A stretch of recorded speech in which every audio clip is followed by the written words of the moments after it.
Hello, hello, hello, and welcome to the Blue Oval Podcast. I am Ben Weisel, and joining me, as always, Garrett Satlin. How's it going, man? Ben, I don't know if it's going to be as always if I continue to get this lack of sleep.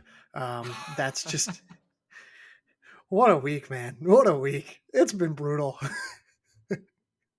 That's it. That's the monologue. I wish I had something more, but that's it. Yeah. I mean, the what was it? Was it last year or 2 years ago where like some of the national championships were on like different weekends, and it was like Yeah, you were it's like, two oh years yeah, ago. that was great, and that is like ever since they've kind of come back together. I feel like I can't imagine what these weeks are like for Yeah, it's not ideal. It's not fun. Um, but I love this sport and I love it so much. And yeah, it's great. I will say this though, we had a lot of great freelancers who just put in a ton of work. I think Will Logia, who was doing a lot of the video editing and posting on social, he was up until like I think midnight doing work doing that. Donnie got like 20 different interviews. Andrew's photos were amazing. And of course, all the writers put in a ton of effort. So really happy about how everything turned out, and now I just got to recap it for the next week or so. Yeah, and that's what we're going to be doing on this podcast. Obviously, NCAA championships on the D1 side were absolutely incredible. Um, not streaming issues notwithstanding, it was fantastic to watch, and I mean, there was just so much drama. I felt like on for every single title, whether it was the individual or team on the men and women's side, it just felt like it was very much in play throughout the entire race, which made it, I mean, that much more fun to watch and follow because you had all these compelling storylines coming in, and they all really came through, and not necessarily all in the same way as we came in expecting, but I mean, it was fantastic to follow. Before we get into all of that, though, a great week also for ratings and reviews. We are above the 100 Mhm. threshold on Apple. We got 2 new ratings. We are up to 101, and we did get a review. Great pod. Found them on YouTube and have loved them ever since. So hey, appreciate you finding us on YouTube and coming to Apple to leave a review. That's awesome. And then we also got 2 new ratings on Spotify, bringing us up to 177. So hey, not finishing the cross country season with a bang on the ratings and review side. So appreciate all you for sticking with us all season. Garrett, do you have a guess on how many NCAA championships we've done on the podcast at this point? Cross country. Oh, for cross, we skipped 21, 22, 23, 24, and we did that. So I'm going to guess six. I think I counted five. I think it was Is it five? I think we had 19, 20, 22, 23, 24. Oh, yeah. I guess we did start the pod in 19, didn't we? Yeah. It's crazy. Uh, Like I could it not is believe crazy. that it had been five. We've done this for like basically over 5 years, really, because we did take a little bit of time off. But five Yeah. NCAA cross country championships is pretty remarkable. Yeah. That is, wow. Don't make me feel old, right? My birthday's next month, and I'm just like, no. At least I'm not turning 30 yet. It could be worse. So, So with all that said, let's just jump right into the results where we saw, like I said, a fantastic individual and team title races. Where do we want to begin? Men, women's side? Where do we want to start? let's start on the men's side. Let's start men's Okay. side. This was the side that I felt like I did not have quite as good of a handle on as I thought I did coming into it. The women's side, I feel like I everything went fairly as planned, but on the men's side, Oklahoma State just having a terrible day, dropping all the way to 8th, leaving the door open for BYU to win another national championship, scoring 124 I points, saw that. Yeah. and yet winning by 13 over Iowa State, who put together a great performance.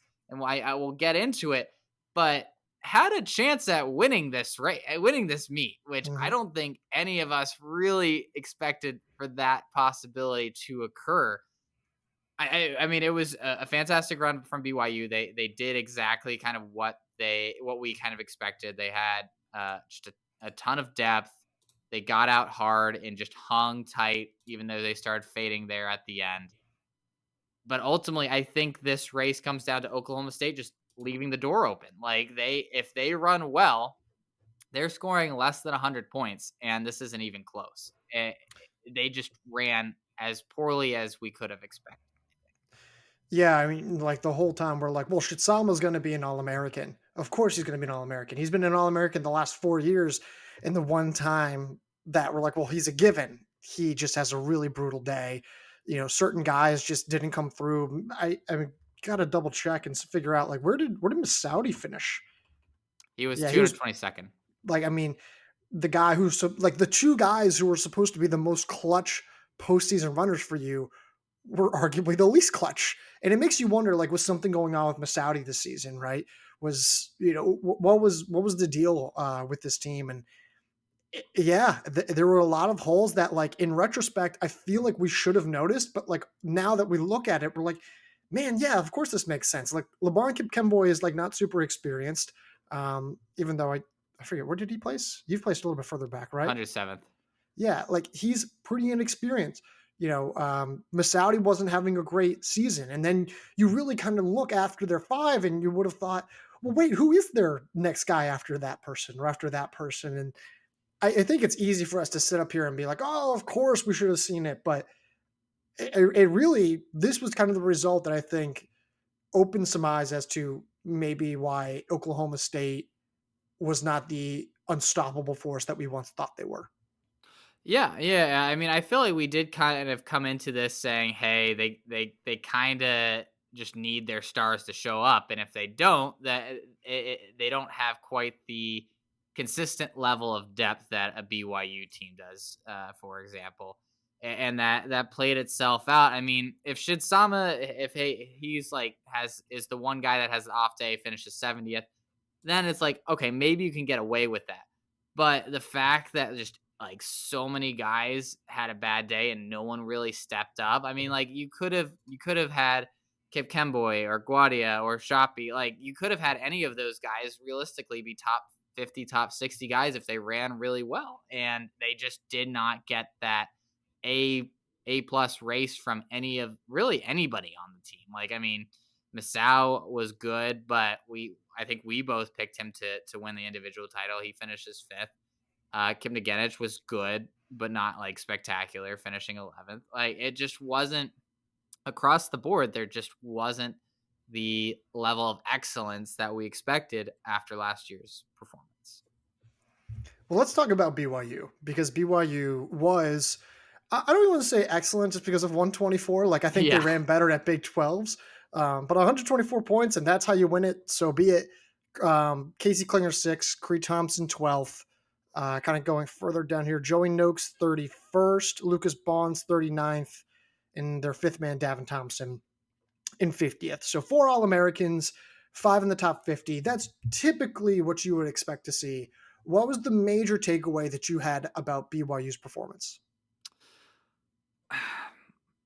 I mean, I didn't really have a takeaway. I mean, this is kind of what I expected. I expected them to run kind of like this, and I just didn't think it would have been enough. I think you could have maybe expected Corrigan to be a little bit higher up. He ends up being their sixth runner and 62nd, and the fact that they were able to win without him having an outstanding day, I think, is probably the best show of just how good this BYU team is from top to bottom.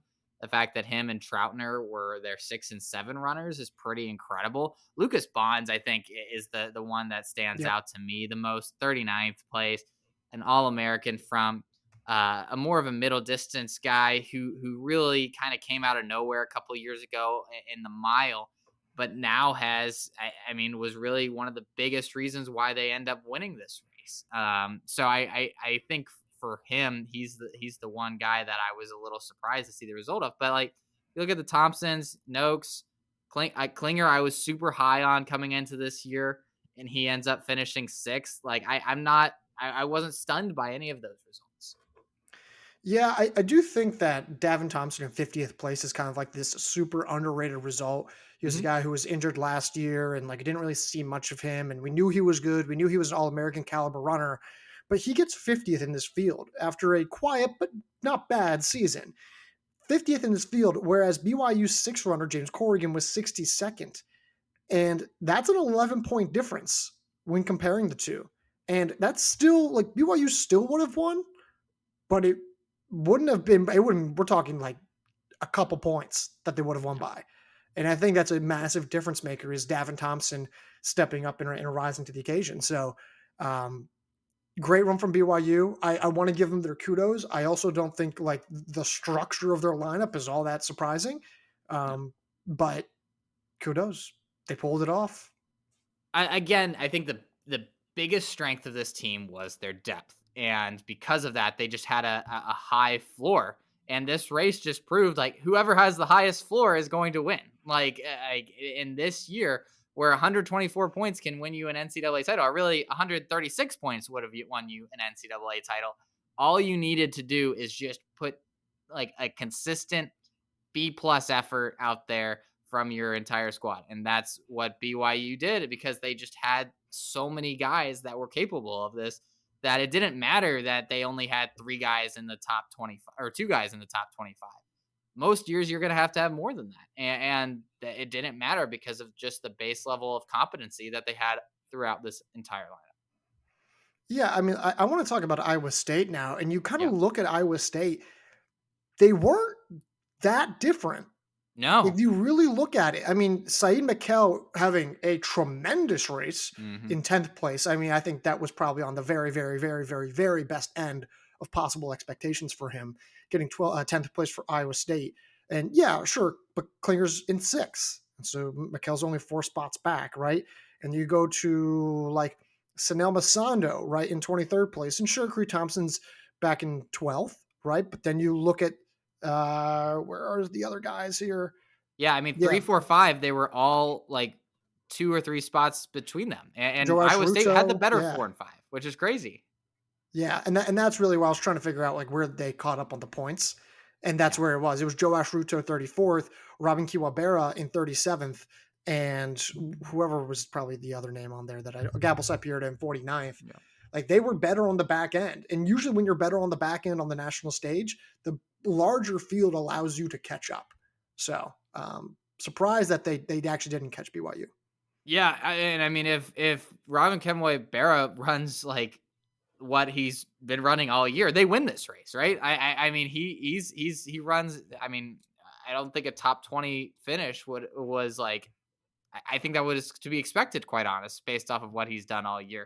If he runs that, then they win this race. Of course, you can play the ifs and ands game all day. Syed Mikhail, I mean, finishing 10th, you could not have banked on that coming in. So you had one guy who kind of picked up the slack a little bit, but it is pretty wild that they were just like a normal Barra race away from winning the national championship. Yeah, it's pretty wild. And like Sanel Masando, yet again, 23rd place. Like, dude, what is it about the national meet that just gets you worked up and he's able to go? Like, don't get me wrong, he was considerably better throughout this fall than he was last year, right? 24th at pre-nationals, 14th at Big 12s. So like he was definitely better throughout the entirety than he was last year, but he just peaks for the postseason so incredibly well. This team's super deep. They're going to continue to recruit. I would not be surprised if they end up winning the national title next year. I mean, they lose a lot next year, right? Though Maybe they lose Saeed Mikhail. Mikhail, Oh, they lose Masando as well. Yeah, yeah, yeah. So no, I mean, but between Joash Ruto, who ran a great race, 34th, and like we said, Rabo Kemoibera has been awesome all year. You have two building blocks for the next couple of years that are going to leave them in an enviable state. So yeah, fantastic performance from them in second and third. Arkansas, they just didn't have that fifth runner. I mean, that's what it came down to, and that's what we were kind of worried about. It was Timothy Chesenden was their fifth today or this weekend, finishing 136th.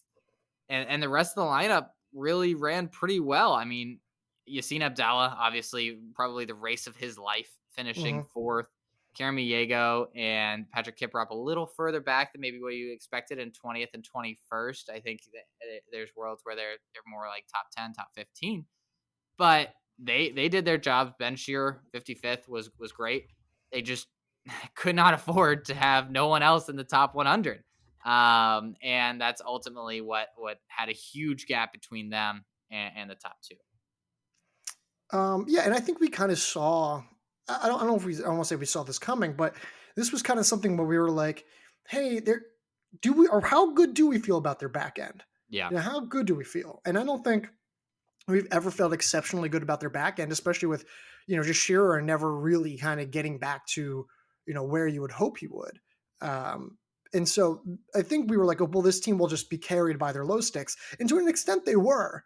They were no, Mhm. undoubtedly, but the back end kind of did leave you a little scared a little bit. Yassine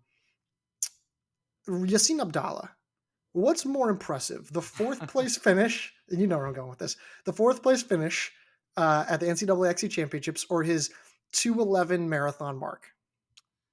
Oh man. Yeah.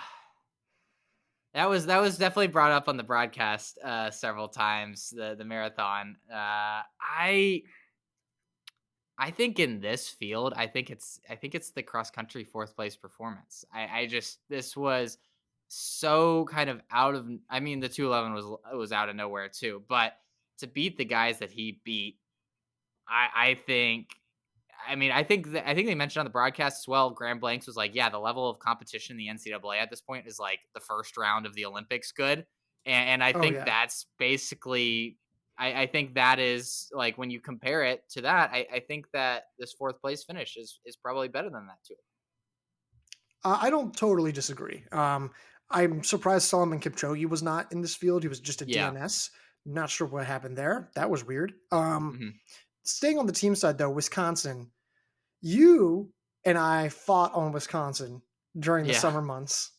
And I said, Ben, I don't know, man. I would really not want to sleep on this team. I'm kind of scared of them. Like, they could make us look really dumb. Like, I just don't see it. I just don't see it, Garrett. Well, I see it now. Okay. Like, and I don't know if I saw it like to this extent, in fairness to you, but fourth place, big run. Yeah, I mean, the running on their home course, I think they turn that into such an advantage, and the way that this coaching staff was able to get their freshmen prepared for this, I think, is the biggest reason why they finished as high as they did. I mean, we saw the building blocks with Liking, Adam Spencer, Michael Wilson, Rowan Ellenberg, who didn't even run well today, and they still finished fourth because it was Matan Avery finished 58th and Christian Duvall in 69th, and they've been so good all year in their Yep. freshman campaigns. And this was the scenario where you're like, if they're relying on these freshmen to really round out their scoring, how much are you actually going to be able to trust them to put in solid performances? And they went above and beyond, I think, anybody's expectations. And Adam Spencer, I mean, 45th, a heroic performance from him as well. I mean, he just slowly methodically worked his way up this field. It was in like 100th at 4K, finishes 45th. I mean, just an absolutely incredible performance from him. I mean, everything just seemed to go so smoothly for this team this year, and ultimately they capped it off in the best way that I think they possibly could have. It's funny. It's not often that like you see a team like this where you go, they're like ranked eighth or ninth in our rankings, Yeah, right? And you go, they have one low stick and a lot of great depth. right, And if everything goes perfectly, they can get on the podium. Rarely does that ever actually happen. It almost never actually happens because one person just falls off, and right. you need everything to go perfectly. Everything went perfectly. They had one All American and still got on the podium. That's extremely rare and really hard to do. But it also goes to show like how valuable just solid, reliable, consistent depth can be when even if it's younger guys, like this is the upside that you get with them, even if it's a little bit Mhm. of a boom or bust kind of method. So I liked Wisconsin a lot this year. I did not like them this much, but I was pleasantly surprised. Yeah, and you gotta. They do lose a decent portion of this lineup, but you gotta like the foundation that they're going to be building from over the next couple of years. It is very exciting. Losing Liking and Spencer is going to be tough, but the again these freshmen just are so impressive to me. They were so good all year. Moving to fifth, Northern Arizona, rounding out the Mike Smith era, finishing fifth with 237 points. It was David Mularkey who led the way, as expected, in 18th place. And then they just Santiago Prosser was an All American, 38th. But they again that oomph to that like end of the lineup was just never really there all year.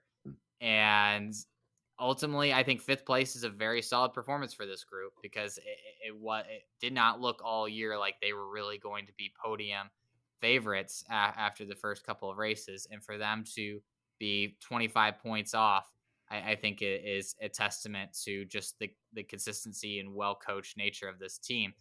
They just didn't have it like in terms of the top end talent to be able to compete with the best of the best this year.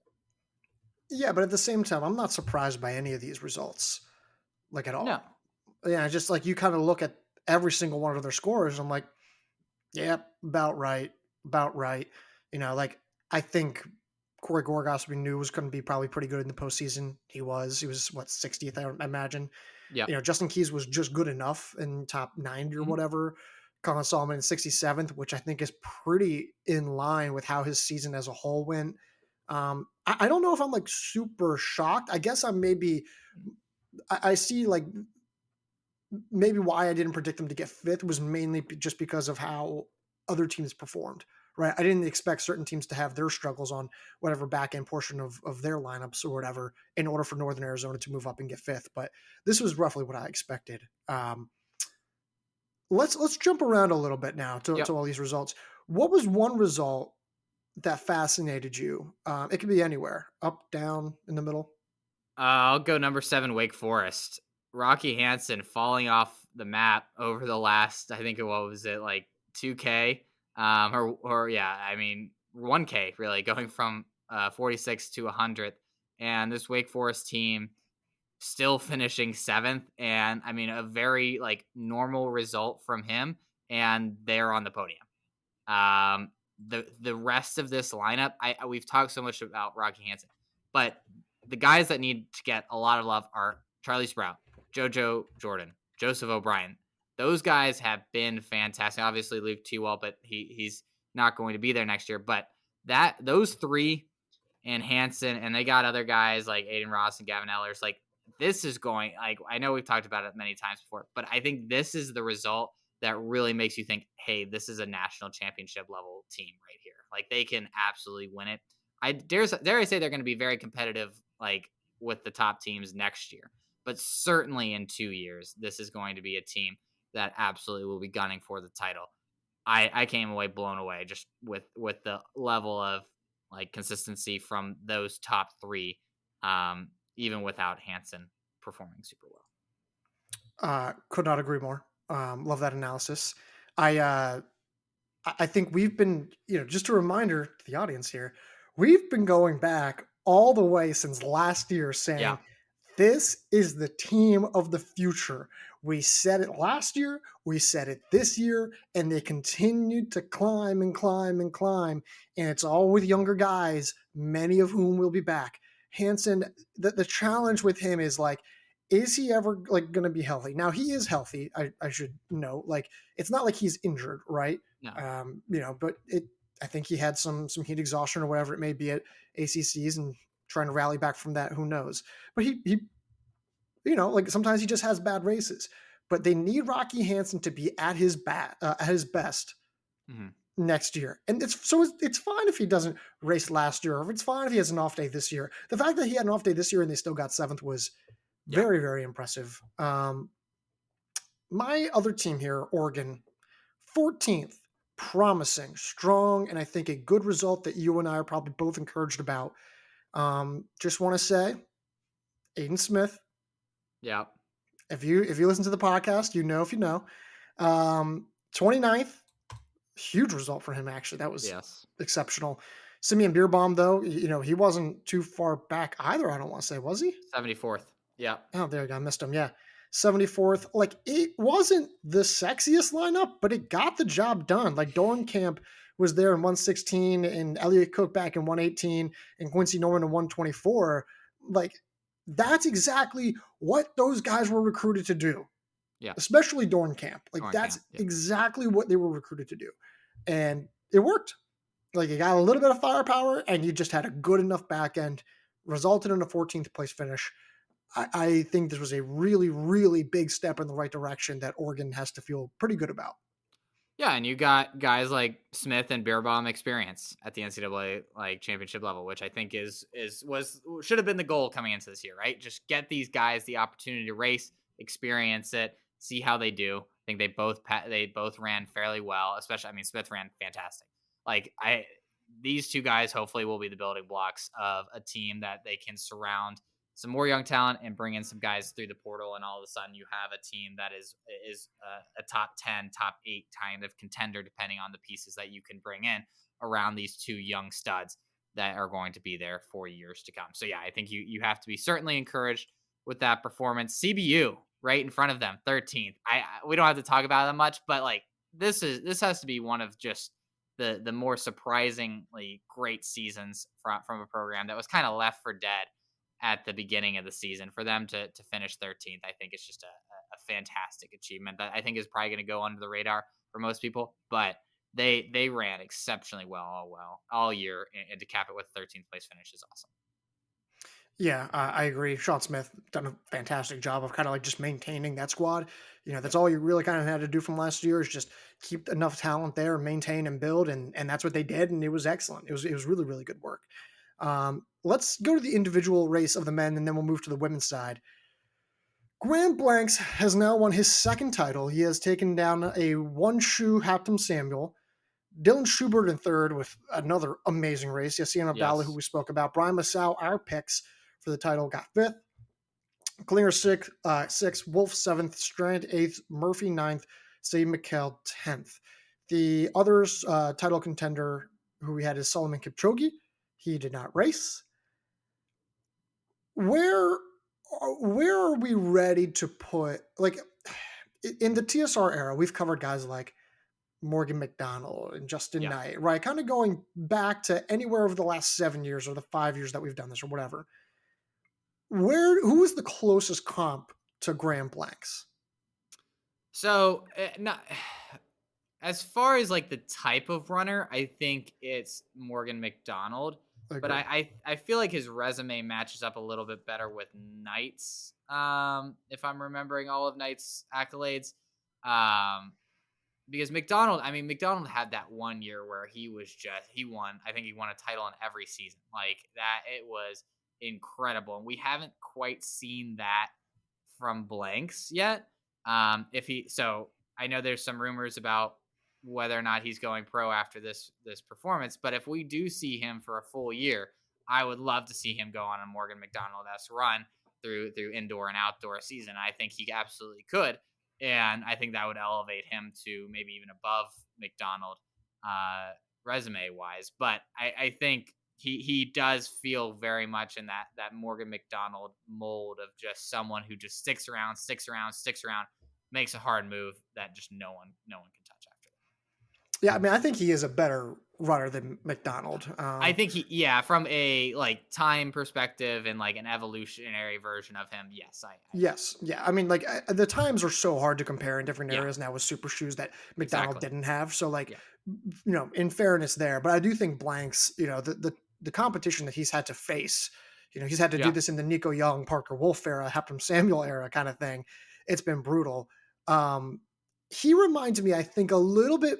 I would say he's like a mix of like Pat Tiernan and Morgan McDonald is my like best way to put it. Um, like a I little think bit he's of got both. better turnover than Tiernan, but I see what you're saying. I see Yeah, what you're looking at with that turnover. yeah, like Tiernan probably couldn't make as hard of a move from as short as Blanks Yes. did and be just as effective. So, outstanding run by Blanks. We doubted him again. He came through and he won. Habtom Samuel. Do you think he wins? So I was I think gonna that's ask. it's one of the I think everybody's favorite question after this. Do you think he wins with two shoes and not like feet that have been stepped on and spiked? I don't know because Blanks still had a little bit left, but Oh yeah, I really don't know. If I had a guess, I still say Blanks. I still think I'd take Blanks, who he was kind of like doing the jersey pop at the end, the last 20 yeah. meters there, 30 meters there. So he knew he could kind of cruise through, and Hampton was still like hitting gas, gas, gas, trying to cover as much of a gap as he could. So I still think Blanks wins that, but yeah, it's a very tough like what if. Yeah, I would tend to agree. I'll go with the guy who's won the NCAA championship before and then just did it right now. I think there is a quite a compelling argument that the most impressive run of the day was Samuel's performance, like to grit and grind through it, and to end up finishing second. Because I mean, he was not really like you did not see him on your screen for like that much of the race, and then he just kind of works his way up and puts himself in position.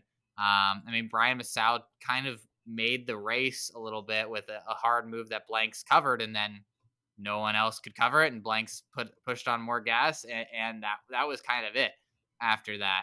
Um, yeah, I mean, I think just the grit is the word I keep coming back to with Samuel to push through and put himself in the position that he did was incredible. But yeah, we'll never know. In third place though, I mean Schubert. I mean he's been probably one of the more underrated runners in the country when you look at like his resume at NCAA championships in cross country. He always shows up. But third place, I mean this takes him to a whole nother.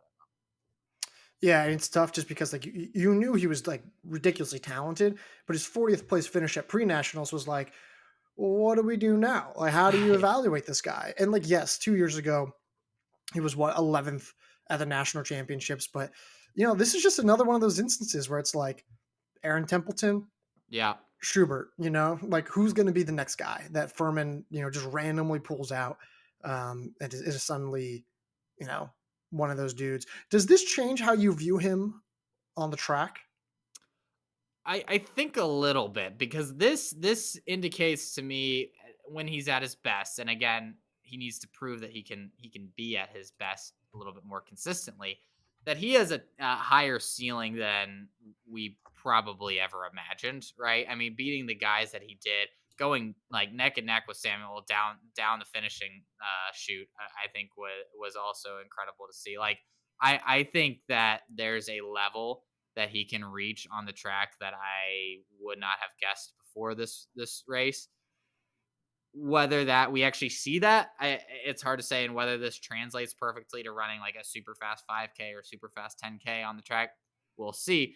But I do think there's a he's indicated that his talent is at another level than maybe what we could have ever expected. Before we move to the women, did you see during the race how Brian Massau was like? Was it he was jawing with I think Habtom Samuel? I don't remember. Did you see that? Like when I think one of the Iowa State guys went down, and then like he's like waving his finger. Did you not see Oh, this? no. I didn't see it, and we should mention that there was a fall, which was, like, we didn't really so I was watching the replay and a lot like, and it kinda cuts out. Was there a little bit of a cutout in the I live don't stream? remember. I don't remember. I just remember that like that an Iowa State runner fell and around the corner, and then Masau. I can't tell if he's talking. Or I think he's talking to Habtom Samuel if I remember correctly, and he's like waving his finger like they're talking and they're jawing about something, and I'm like, does he think that he knocked down his teammate because like obviously Iowa State isn't a team for either of those either of those guys, but I was just curious. I didn't know if you saw that. No, I didn't see that, and yeah, I mean, we should have mentioned with the Iowa State second place, if someone doesn't fall, then they also could potentially have won this national championship. But it was interesting to me how Masao was kind of running it he was running so out wide at times, and kind of just like he wanted to like be able to see everyone, it seemed like, and kind of be able to side eye, and it was just a strange way of running. It seems like, hey, if you're gonna make this move, just take the tangent, keep your eyes forward, make the move, like get rid of everybody. But it seemed like he just wanted to make the move and then kind of just see what happened after that. I don't think it ultimately changed the result of the race, but it just was, there's some weird tactics there after he made Let's move to the women's side, and it is BYU. You were correct. I was wrong. In fact, BYU wins without Jenna Hutchins. that. Yeah. They score 147 points to West Virginia's 164 points. Providence third, Northern Arizona fourth, Oregon fifth. Thoughts on BYU? So with BYU, my concern was depth, and their depth really showed out. And I think that's ultimately what won them this race. No Hutchins, like you said, and yet they still had enough pieces to put together a national championship win. And it was Northern Arizona who still had decent depth, but all the concerns that I think I had going into this race came true. Elise Stearns, sure, like even if she finishes 10th, like we would have expected, still not. They're still not competing with BYU. Um, they just didn't have the like all American, or I mean not quality. Like all these women could have been all Americans, but They you didn't didn't have the see potent low the stakes. potency. Yeah, I think that's a better way of saying it. It's just their pack was in the 60s, 70s, 80s rather than 30s, 40s, 50s, right? And that was ultimately what lost them this title. Whereas with BYU, all the women that I felt really high about, I think came through, right? Riley Chamberlain, 31st, was really excited. I thought she was going to be All American. She came through. Carmen Alder was awesome in 39th.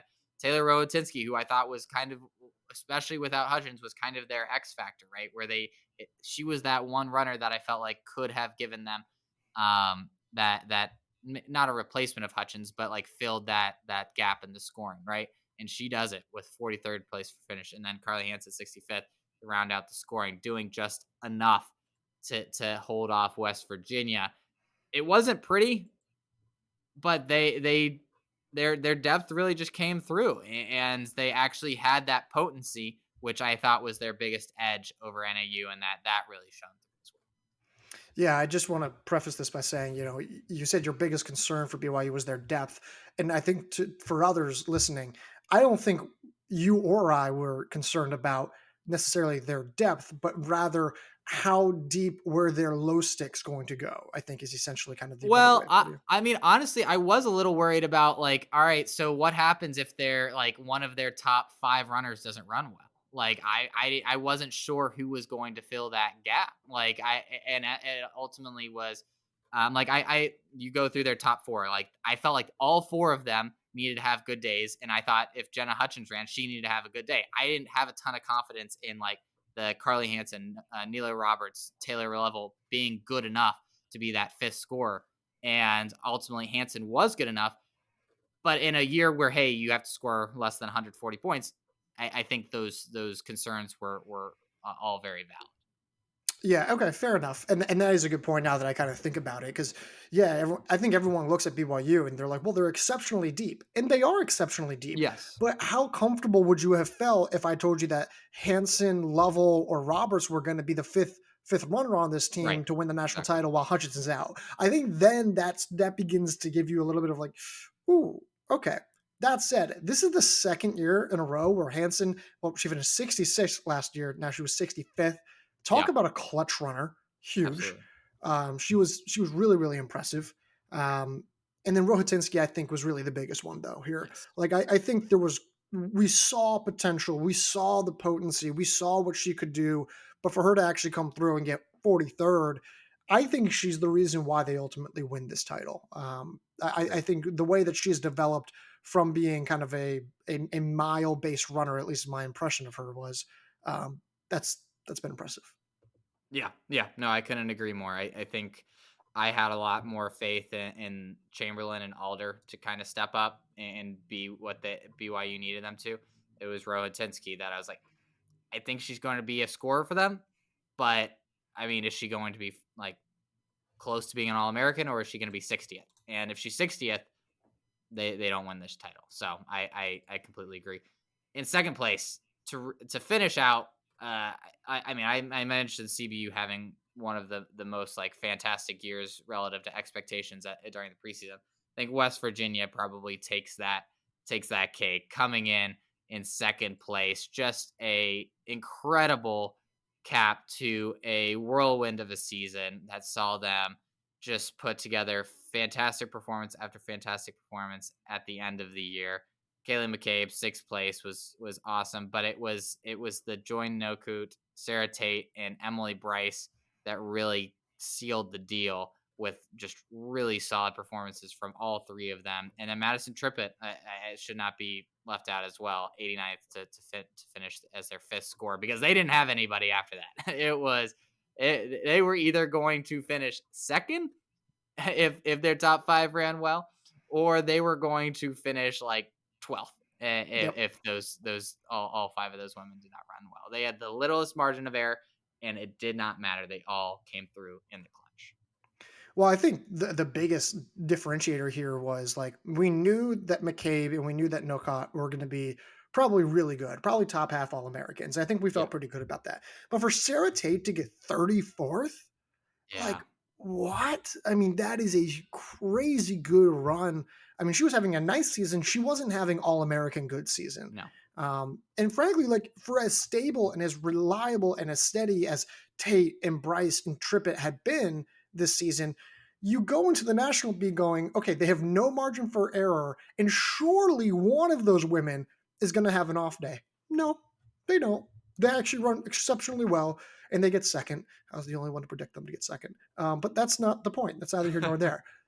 They ran extremely well, and I thought Tekla Lacrowley was going to be a really key member of this team, and she wasn't, and it didn't even matter. They were still the podium a podium team, which is really really impressive. yeah, yeah. No, you can't say enough good things about this West Virginia team, and how they showed up when the lights were brightest throughout the season, which I think is a testament to a team that is mentally tough and unafraid of the moment. And they came through in a big way. In third place, you had Providence. I think I picked them fourth in this race, and I think I was probably pretty one of the higher ones on them. They end up finishing all the way in third, and it was with a structure that we've seen all year. But Laura Mooney's 56th place performance, I think, is ultimately what pushed them over the edge here. I mean, we knew May, Millard, and Flockhart were going to be good, although Flockhart, I think, probably exceeded everybody's expectations with a 24th place finish compared to what she's done throughout the rest of the season. But they just had such a good top four that it didn't matter that their fifth was in 128. I mean, they ran this exactly, I'm sure, as the coaching staff envisioned they could at the beginning of the year. Yeah, I mean, this was just an awesome run for them. The video, I don't know if you're on Instagram. I don't know if you've come back from your hiatus, but um, one of our freelancers, Will Ogia, he got a video of the Providence women finding out that they got third. You would have thought they won the national title. Like they were over the moon, and it was great. It was very wholesome. I thought it was really cool.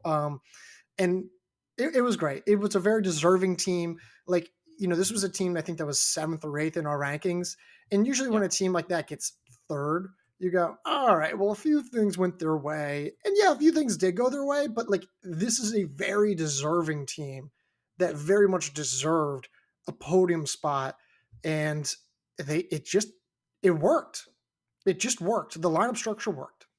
It didn't feel like a Tennessee from last year where you're like, No. whoa, like what happened here? This was like, oh yeah, okay, they ran well, and there was a few teams that didn't run well. Okay, that's like Just just not on that stuff. note, if you don't mind, Yeah, just on that note, look at all of these teams and then tell me where the surprise is. Maybe Florida in 12th. I mean, Notre Dame back in 16th, yeah, sure. that I one was predicted Washington, I think, to place 12th. So, like, I don't feel crazy about their 13th place finish. But, like, these weren't really shocking results. NAU maybe a little further back than you expected. NC State maybe a little further up than maybe you expected. But like, yeah, overall, I mean, yeah, besides the maybe Florida, Washington, Notre Dame group that just probably were below expectations. You go through this top 10 and you're like, seems about right, especially with Stanford getting a fourth place finish from Amy Bunnage. You're like, well, yeah, I mean, finishing sixth, that seems certainly Yeah. possible. I was really impressed with the with Stanford. I thought Riley Stewart showed up when they really needed her. Sophia Dudek was just good enough. We haven't seen the Sophia Dudek from years past, but she was a good, consistent member of this team, which Yep. is really all they needed. So I was happy to see that, and really happy to see what we can. Really excited to see what we can get out of Amy Bunnage if we can see her through a full healthy season because she looks unreal. Northern Arizona. Let's chat about them. I don't know if we already did enough, but Sure, they yeah, got yeah, go ahead. fourth. Ali Upshaw, awesome. Yep, In where did 22nd. she place? Thank you, 22nd. Elise Stearns back at 36. And then it's not like the rest of the team was like dramatically far back. It was Kira Moore in 60th.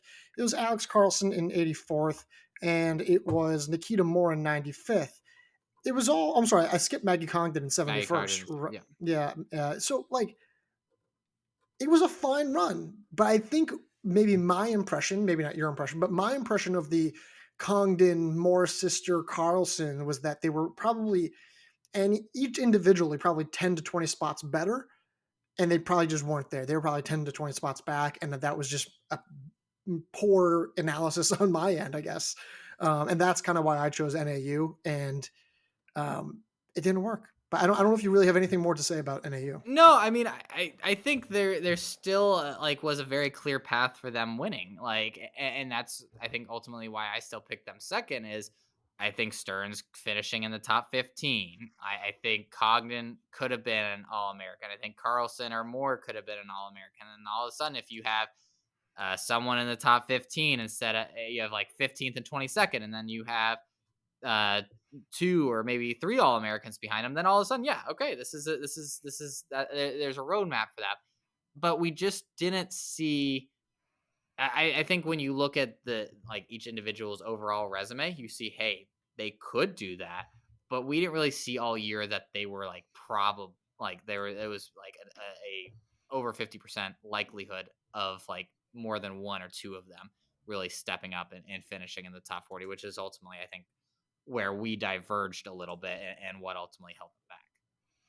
Yeah, I don't disagree with that. I think that's probably a fair point in retrospect. Now that we analyze it now, Oregon in fifth.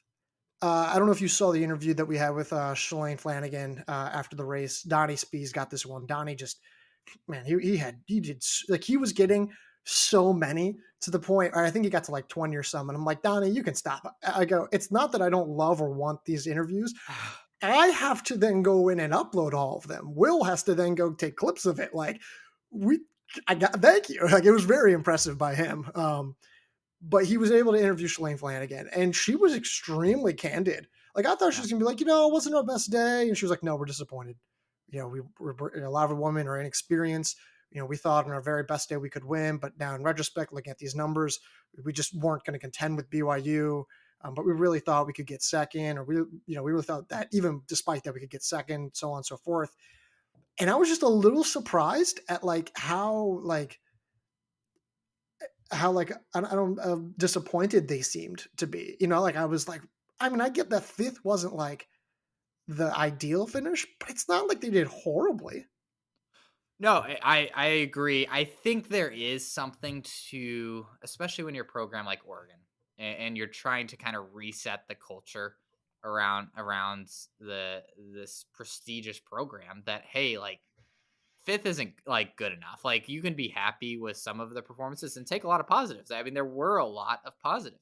Hmm. But I think you can come away from that, and I think when you're someone of Flanagan's level and say, hey, like we want to be like we want to be a team like BYU, like NAU, where we're like upset about not contending or at least being on the podium like every year.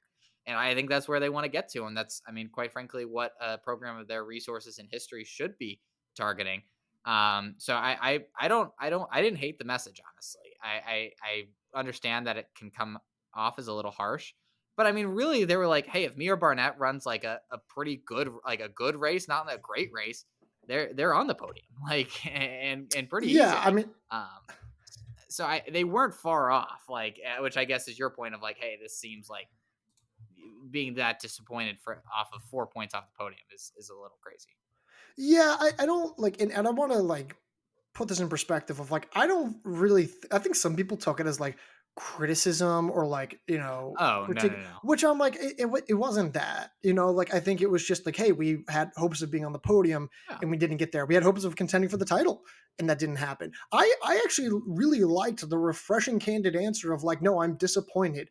I yeah, want to be better. Like everyone, on the like, you know I'm sure every track and field and cross country fan wants to sit there and be like, man, all these coaches do is like, our team just came together today and really ran for each other. And like, if I hear that again, like, like, but for someone to then actually come forth and be pretty like honest about like their assessment, even if we think it's still a good performance, it was refreshing. So I didn't take it as like she was critiquing. It was just like this was our goal.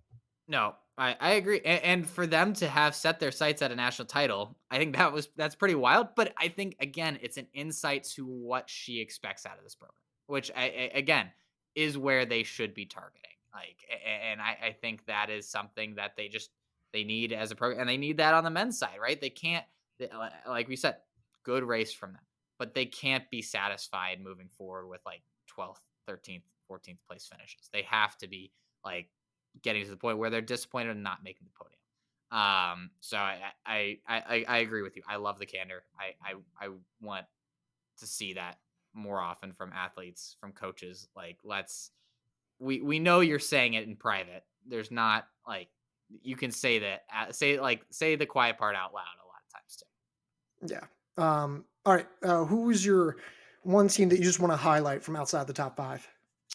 Well, I'm gonna leave your team, because I think there's one team that you I think made a bold prediction at the beginning of the year, that ran pretty well. I'm gonna go with North Carolina finishing 11th. I really liked what we saw from them, and again, it just came down to, you have too much talent to not be able to be at least like a top 10-ish, top 15-ish program. Like, even if not everybody runs well, you just have a great collection of talent, and that came true. Their top three has been great all year. They were very solid this week, and they did enough to finish 11th. I thought this was just a very good, clean bounce back year for a North Carolina women's team that went through hell last year.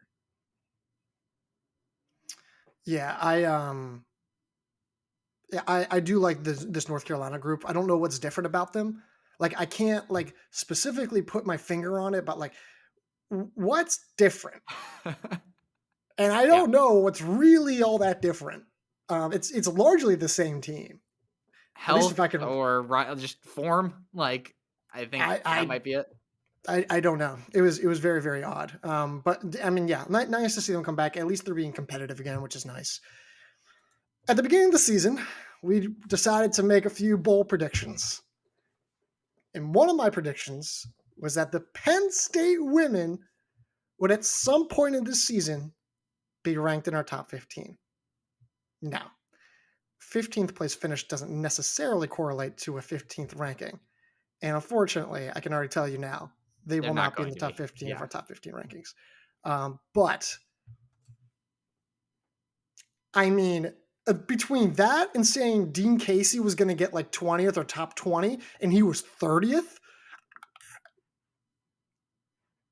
look, I know it wasn't like perfectly on spot. I know I didn't get all like the technical details right, but 10 spots and rankings versus national meet results is the difference. pretty good. And I got my BYU prediction right. And you I did got my get your BYU. BYU I prediction. I Yeah, said at least one national that was good. championship, and you know what? They went out and got two. So I was What thinking was your about it. I other was like, man, I prediction? really should have gone real bold and just said both of them win it, and that would have been incredible. But there was no way we thought that was likely at the beginning of the year. What was your bold prediction? What was your other prediction? That's what I can't remember it. I'd have to go back and look, I what think that the, one was like, pertaining to the women, so you, I think, had to choose something related to the the men. men. Yeah, yeah. If you want to, monologue for a second, I can look it up. But yeah, Yeah, I'm trying to figure I out, don't but remember what it was off the top of my head. well, the nice thing is that I can go ahead and monologue because I do want to say something about the Notre Dame women. There you Um, go. Yeah. the Notre Dame women were considered, I think, one of the podium favorites at least. I had them on the podium. They instead dropped to, I think it was 16th. I want to say, yeah, they dropped to 16th, which is a brutal, brutal result. Sienna Chisholm has a pretty strong day. I think that we're, relatively in line, I think, with the expectations that we had for her. I'm trying to figure out exactly where she finished here. Or maybe, oh no, I'm sorry, it's Aaron Strzelicki, who once again comes through, gets an All American honor. That was pretty huge. I think Sienna Chisholm was back in the 80s, I want to say. Yeah, she was 81st. Mary Bonner Dalton was back in 82nd. But this is a team that we were banking so heavily on the youth of the back end of their lineup. The Mary Bonner Daltons, the Isabel Lauries, the Gretchen Farleys, right? Like all these women, I got really excited because of how stable and consistent and tight of a pack that they were. And we kind of broke our own rule of like don't get excited about youngsters, especially when you go on the national stage, and this was probably a pretty good example of why. Now Emily Covert also did not have a good day at all, so that didn't help, and it didn't help that Chisholm wasn't an All-American. So it was just an all-around not a great day for Notre Dame. But like I think in retrospect we could have maybe seen a little bit of this coming, but I also do think Notre Dame is way way better than what their 16th place finish suggests. Yeah, I agree. I predicted them much higher. I was pretty high on this team just from a, hey, like, I think they have a top two that, like you said, if Covert just runs well, then the rank, their finish is significantly different. Like if you had Covert, Chisholm, like, join with what Strzelecki's performance ended up being, then it's like, all right, yeah, this team is kind of what we thought it could have been. But when your top two's not getting it done like this, it's hard for you to be that excited. I looked at my hottest take, or not my hottest take, but my bold prediction, and it was the Eastern Kentucky men That's finishing in right. the top 10, and well, they finished 29th. So there were signs throughout the year that could have been For the possible. record, for the record, it's an improvement on last year.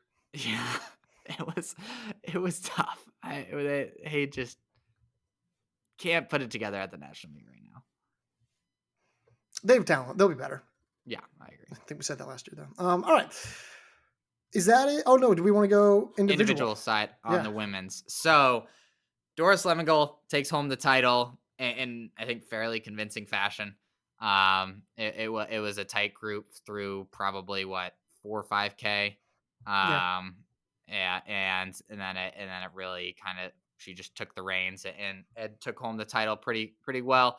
Pamela Kosgei second, Hilda Olmamwamwe third, Amy Bunnage fourth, Grace Hartman fifth, Kaylee McCabe sixth, Peyton Noe seventh, Hannah Gapes eighth, Chloe Thomas ninth, and Kimberly May 10th. I think the biggest surprises here were probably Bunnage in fourth, but outside of that, I mean, weren't a whole lot of stunning performances. I mean, it kind of went fairly chalk. Yeah. And that's my biggest takeaway. Like the only thing with Bunnage, like why we were maybe like a little bit surprised about that is just because we didn't know what form she was in. She Yeah, started her season at the West Regional meet, which you can't really gauge properly all the time. And so we didn't really have like a proper result of hers to analyze. And so, yeah, you can say that's a surprise, but it's also like, how can someone be a surprise if you just didn't know anything about them right. previously? Obviously, we knew that she was like an elite talent, but we didn't know where her current fitness was at. But I'm with you. I'm looking through these results. I'm like, about right, about right, about right. Probably the biggest surprise of all of this is true freshman Rachel Forsyth grabbing 16th place for Michigan State. She Yeah, was an elite long distance star at the high school level. I was extremely high on her as a recruit. I expected her to be really, really good. I did not expect her to be this good this early. And she had a fine regular season. Like, she was good and productive and like a great scorer. But then the postseason hit and something just completely changed. Like, she's been on a completely different level. And I think she's probably the biggest, like, whoa result out of this top 20, 30, or maybe Yeah. top 20. Taryn Parks in 27th was unreal. I don't know how Taryn Parks got 27th, but Yeah, no, I agree. And I think if you're NC State, you look at these two young women with Hartman and Gapes, and you just have to be really excited about next year. They for a team that just finished eighth, you can see this team being right in the national title picture once again next year, which I think is really exciting to see. I agree. I agree. So congratulations to Doris Lemngole. Again, I hate doing this where it's like we're just like she won and then we move on because like we are like, well, there's not much to talk about. And I'm like, but like there should be more, right? Like, but what is the ultimate takeaway? And the ultimate takeaway is that she's really, really, really, really, really, really good. Yeah, I How, mean, how many? clearly the best in the NCAA, and I think we came into talking about, hey, like it felt like kind of a little bit of a coin flip between Lemon and Kazgai, just because we we lean Lemon because we hadn't seen Kazgai in an NCAA championship. It did feel like there was like Lemon is just better. It wasn't Yeah, like an experience thing. Which I think is probably my biggest takeaway from like those top two is like, no, Lemon when she's running well is just the best in the country, and not by a huge margin, but by like there's a little bit of a gap. I agree with you. I agree with you there. I think she is solidly the best. One last question before we probably wrap up here. Before she goes pro, whether that's this winter or 3 years, 2 years from now, how many national titles will Doris Lemongol have? She has two already. So I think she doesn't have a whole lot of incentive, especially with the way NCAA is changing for leaving early. Quite frankly, I think she'll get an NIL deal. I think she'll be probably pretty happy to stay in the NCAA. I think the more titles she gets, I think it's going to raise her profile and enable her to get a bigger pro contract than maybe she would otherwise. So I'm saying that she stays for at least another year or so. I I say she ends up with 5 NCAA titles when it's all said and done. Yeah, I don't hate that. I don't hate that. Do you think she wins a national title indoors this winter? Yeah, and that's kind of the hard one. I think she does. I think she wins the 5K. Yeah, yeah. All right, I think we're on the same page. And for someone like her who's probably just going to be running the steeple in the outdoor season, that kind of limits, like, she's not like a 5K. She's not. I mean, maybe she will, but I can't imagine she's going to do the 5K 10K double, where it's like you can pick up a lot more titles that way. If she's just going to be focusing on the steeplechase, that does limit her overall title number upside. I agree. I agree. And with that, Benjamin, we are done. I We want to are give we are a done. big shout out to yeah, we're done. I want to give a big shout out to Wyatt Barnsley, who was our producer here on Blue Oval Podcast, stuck with us throughout the entire season. And, well, since God knows when we first brought him on, I Yeah. forget, but he's been awesome. So Wyatt, we appreciate you.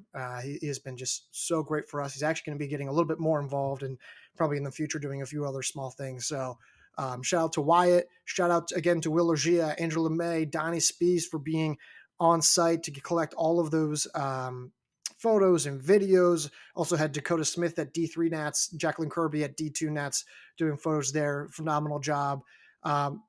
Stay tuned. We've got a bunch of post ranking and analysis and yada yada yada. We'll do first season end of season awards as well.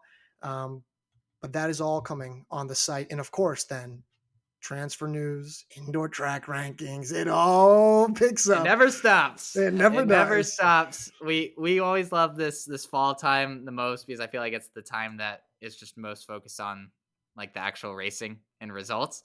But we're about to get to another cycle of, hey, the transfer portal churns. We're gonna start getting probably some coaching rumors bubbling up in the next 3 to 4 Oh, months, I would imagine.